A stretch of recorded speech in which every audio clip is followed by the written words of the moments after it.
అండి welcome to my channel. నిన్న episode highlights మాట్లాడుకుందాము. నిన్న ఎపిసోడ్ హైలైట్స్ ఏంటంటే ఇద్దరే ఫస్ట్ థంబ్నెయిల్లో ఉన్న వాటి గురించి మాట్లాడుకుందాం. ఎవరి గురించి మాట్లాడుతున్నా ఇద్దరే అనేసి. నెక్స్ట్ గొడవ వద్దు అంటుంది, ఆమెనే క్రియేట్ చేస్తుంది. వేరే వాళ్ళు చెప్పేది మాత్రం ఆమె వినదు. ఎవరి గురించి మాట్లాడుతున్నా. నెక్స్ట్ సాయి ఉంది కదా, శ్రీనివాస సాయి. నిజంగా అబ్బాయి కనపడట్లేడు కానీ తన ఎనాలిసిస్ కరెక్ట్గా అనిపించిందండి. ఏ పాయింట్లో కరెక్ట్ అనిపించిందో మీతో షేర్ చేసుకుంటాను. నెక్స్ట్ వీళ్ళ బాండింగ్ నిజంగా ప్యూర్ అనిపించిందండి. నిన్న ఎపిసోడ్ చూస్తున్నప్పుడు నాకు అనిపించింది, మీలో ఎంతమందికి అనిపించింది. నెక్స్ట్ వామ్మో ఇదో ఇంకో కొత్త ట్రాక్, ఒక ట్రాక్ అయిపోయింది, ఇంకో ట్రాక్కి మళ్ళీ షిఫ్ట్ అయిపోతుంది. ఏం ట్రాక్ గురించి మాట్లాడుతున్నా, ఈ అన్నింటి గురించి డీటెయిల్గా మాట్లాడుకుందాం. ఫస్ట్ నిన్న ఏమైందంటే ఇద్దరు ఎవరి గురించి అంటున్నానంటే మాధురి అండ్ రీతు అండి. మాధురి అండ్ రీతు మధ్యలో గొడవ జరుగుతుంది. మాధురి ఏమంటుంది, మీరు గుసగుసు మాట్లాడుకోవడం వల్ల నాకు నిద్ర పట్టట్లేదు అనేసి. ఎవరు తగ్గరు. ఈమె కరెక్ట్ కాదు, ఆమె కరెక్ట్ కాదు. పోనీ ఈమె కరెక్ట్ అమ్మా, ఈమెను సపోర్ట్ చేద్దామన్నా ఈమె కూడా కరెక్ట్ కాదు. ఎవరికి వాళ్ళు కరెక్ట్ కాదనమాట. ఇద్దరే అండి. అందుకే అన్నాను ఇద్దరే అనేసి. ఆ గొడవలో మాత్రము ఆమె నాకు నిద్ర డిస్టర్బ్ అవుతుంది, నా ఆరోగ్యం ఖరాబ్ అవుతుందంటే మీరు ఇలా మాట్లాడినా ఆరోగ్యం ఖరాబ్ అవుతుందని రీతు అంటుంది. ఇది వీళ్ళ గొడవ ఎవ్వరు కరెక్ట్ కాదనిపించింది. నెక్స్ట్ వీళ్ళ గొడవ ఇంతటితో అక్కడ మాత్రము పవన్ కళ్యాణ్ వచ్చి యాజ్ ఎ క్యాప్టెన్గా బిహేవ్ చేసిన విధానం చాలా బాగుందండి. ఎందుకంటే బెడ్రూమ్ అన్నాక మాట్లాడుకుంటారు కాబట్టి చిన్నగా మాట్లాడుకుంటారు. మీకు ఏమైనా పెద్దగా అనిపిస్తే చెప్పండి, అప్పుడు వెళ్ళి బయటకు మాట్లాడతాం. బట్ బెడ్రూమ్లో మాట్లాడే హక్కు లేదు అనడానికి, ఇక్కడ మీకు హక్కు లేదు ఆ మాట అనడానికి. ఎందుకంటే ఇక్కడ ప్రతి ఒక్కరికి వాళ్ళ రైట్ ఉంది అనేసి అయితే కళ్యాణ్ యాజ్ ఎ కెప్టెన్గా బిహేవ్ చేసిన విధానం, అందులో మాధురికి కరెక్ట్ పర్సన్ అయితే కళ్యాణ్ అనిపించింది. ఆ తర్వాత ఇంకా ఎవరి గురించి మాట్లాడుతున్నా, గొడవ వద్దు అనేసి క్రియేట్ చేస్తుంది. ఎవరు? ఆయేష అండి. ఆయేష ఏంటి, ఫస్ట్ తనుజ గురించి చెప్పినప్పుడు ఫస్ట్ టైం తను వచ్చినప్పుడు నిజంగా ఈ అమ్మాయి బాగా గేమ్ ఆడుతుందేమో, నిజంగా కరెక్ట్గా ఉంటుందేమో అన్ని విషయాలను అనుకున్నా. అస్సలు లేదండి. ఎందుకంటే ఆమె ఎవరితోనన్నా చెప్తుంది మాటలు, ఎవరన్నా ఈమెకు చెప్పడానికి వచ్చినప్పుడు ల్యాబ్ ల్యాబ్ ల్యాబ్ ల్యాబ్ అనేసి అయితే వినదండి. ఆమె చెప్పేటప్పుడు ఒకరు వింటున్నప్పుడు వేరే వాళ్ళు చెప్పేది కూడా ఈమె వినాలి. అండ్ డెమాన్ అండ్ కిచెన్లో డెమాన్ అండ్ ఈమె మధ్య జరిగిన గొడవలో నాకు ఆయేష గురించి అనిపించిన కొన్ని పాయింట్స్ అండి. ఆయేష చెప్పేది ఎంత క్లియర్గా చెప్తుందో ఎదుటి వాళ్ళు చెప్పేది కూడా తీసుకోవాలి. ఆ విషయంలో ఆయేష కరెక్ట్ లేదని నాకు అనిపించింది. ఇంకో విషయం ఏంటంటే సాయి అనాలిసిస్ సూపర్. ఎందుకంటున్నానంటే సాయి ఇమాన్యుయల్తో కూర్చొని ఒక డిస్కషన్ జరుగుతుందండి మాధురి గారి గురించి. కరెక్ట్గా చెప్తాడండి. ఎందుకంటే ఇప్పుడు ఆమె మొత్తం బయట చూసి వచ్చింది, మాధురి గారి గురించి మాట్లాడతారు. ఆమెకి ఏది అనిపించిందో అది మాట్లాడుతుంది.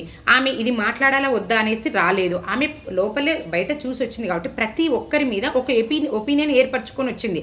అందుకే వాళ్ళతో ప్రతి ఒక్కరితో గొడవ పెట్టుకోవడానికి ట్రై చేస్తుంది.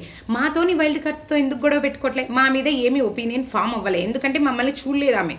కాబట్టి మాతో ఇంకా గొడవకు రాలే. ముందు మేము కూడా ఆమె ఎవరిని అని చూడదు, వీళ్ళు అని. ఎందుకంటే రీతితో మంచిగా ఉంది, రీతితో గొడవైంది, ప్రతి ఒక్కరితో గొడవ అయితే పెట్టుకుంటుంది. అది ఆమె ఏమంటారు, ఆమె కావాలని చేస్తుంది కాదు. బేసిక్గా ఆమె బిహేవియర్ అంత ఉండొచ్చు. ఎందుకంటే డైరెక్ట్ ఆమె చెప్పే పాయింట్ ఎలా ఉంటాయి అంటే, ఫ్లైట్ డైరెక్ట్గా క్రాష్ అవుతుంది కానీ మధ్యలో ల్యాండింగ్ అనేది ఉండదు. నిజంగా మంచిగా అనిపించింది తన ఎనాలిసిస్ మాత్రము మాధురి విషయంలో. అక్కడితో అది అయిపోయిన తర్వాత భరణి అండ్ దివ్య మధ్యన నిజంగా వీళ్ళ బాండింగ్ నాకు చాలా ప్యూర్ అనిపించిందండి నిన్న ఎపిసోడ్ చూస్తున్నంతసేపు. ఎందుకంటే భరణి ఏం చేస్తాడంటే కొంచెం పొసెసివ్ ఫీల్ అవుతాడనమాట దివ్య విషయంలో. ఎందుకంటే నన్ను రీతు నామినేట్ చేసింది, రీతు చాలా విషయాలలో నాకు సపోర్ట్ చేయలేదు, అలాంటిది నువ్వు రీతుతో క్లోజ్ అవుతుంటే నిజంగా నాకు బాధ అనిపించింది అంటాడు. ఆ విషయము దివ్య విని అవునా అయ్యో అలా అనిపించింది అనొచ్చు. బట్ ఆమె ఏడవడము ఓవర్గా రియాక్ట్ అయింది అనిపించింది. ఏడవలసినంత అవసరం అయితే లేదు. ఎందుకంటే తన ఒపీనియన్ విని నిజంగా ఈయన ఏ విషయంలో బాధపడుతున్నాడు, లేదు ఇది నాకు కరెక్ట్ అనిపిస్తుంది, మీరు బాధపడేది కరెక్ట్ అనిపించట్లే అని చెప్పాలి. బట్ అక్కడ ఏడ్చి డ్రామా క్రియేట్ చేసినట్టు దివ్య అనిపించింది. తర్వాత మళ్ళీ వచ్చి తనని ఓదార్చే విషయము వీళ్ళ మధ్య. ఎందుకంటే ఇప్పుడు మన అనే పర్సను కొంచెం ఎలా ఉంటుందంటే మనం పొసెసివ్ ఫీల్ అవుతాం, కొంచెం వేరే వాళ్ళతో ఎక్కువ మాట్లాడితే మేబీ భరణి అదే ఫీల్ అయ్యాడేమో. బట్ వాళ్ళ మధ్యన మాత్రం నిజంగా ఒక బ్రదర్ అండ్ సిస్టర్ బాండింగ్ లాగా చాలా బాగా అనిపించింది. మీలో ఎంతమందికి అనిపించింది అంటే, కొంతమంది అంటున్నారు ఇదంతా ఏంట్రా వీళ్ళది, ఏదితో పేర్లు పెడుతున్నారండి, పెట్టడానికి కూడా ఒక సెన్స్ ఉండాలి.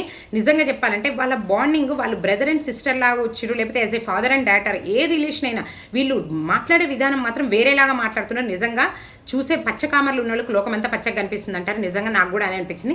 ఒక ప్యూర్ బాండింగ్ని వేరే పేర్లు పెట్టి అయితే నాశనం చేయొద్దని నాకు అనిపించింది. నెక్స్ట్ వీళ్ళది ఇంకో ట్రాక్. ఎవరి గురించి మాట్లాడుతున్నా, డెమాన్ అండ్ రమ్య అనమాట. రమ్య వచ్చేసి డెమాన్ని పిలుచుకొని వెళ్ళి అక్కడ మాట్లాడుతుంది అనమాట. ఎలా వెళ్తుంది బయటికి ఏమన్నా అంటే, నీకు నిజంగా నిన్ను రీతు ఎలా అంటే, రీతు తెలివిగా ఆడుతుంది, నీకు బుర్ర లేదు, నువ్వు ఏ విధంగా ఆడుతున్నావో అనేసి అయితే వీళ్ళ మధ్య డిస్కషన్ జరుగుతుంది. ఆ తర్వాత మాధురి గారు కూడా పక్కన ఉన్నప్పుడు అంటుంది, నీకు ఇక్కడ ఎవరు బాగా ఇష్టం అంటే, నాకు డెమాన్ అంటేనే ఇష్టము, ఎందుకంటే డెమాన్ ఇన్నోసెంట్ అనేసి. మేబీ ఆ డిస్కషన్ అయిపోయిన తర్వాత నైట్ పడుకునే టైంలో సాయి వచ్చి తనుజతో అంటాడనమాట, ఎవరికి రమ్యకి డెమాన్ పైన క్రష్ అనే ఫీలింగ్ ఉంది అనేసి అనగానే షాక్ అయిపోతుంది తనుజ. అందుకేనా మేబీ రీతు దూరంగా ఉంటుందనేసి.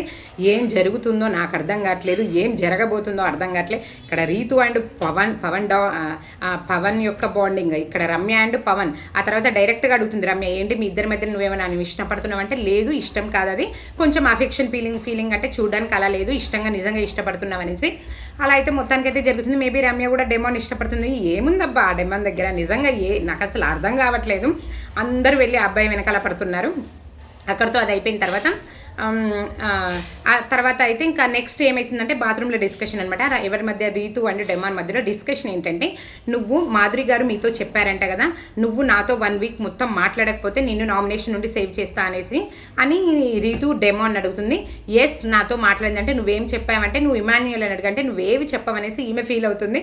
తర్వాత చెప్తాడు, లేదు నాకు ఇమ్యూనిటీ లేకపోయినా ఒకటే నేను రీతుతో మాట్లాడతాను అనగానే ఆమె వెళ్ళి హగ్ చేసుకుంటుంది అనమాట.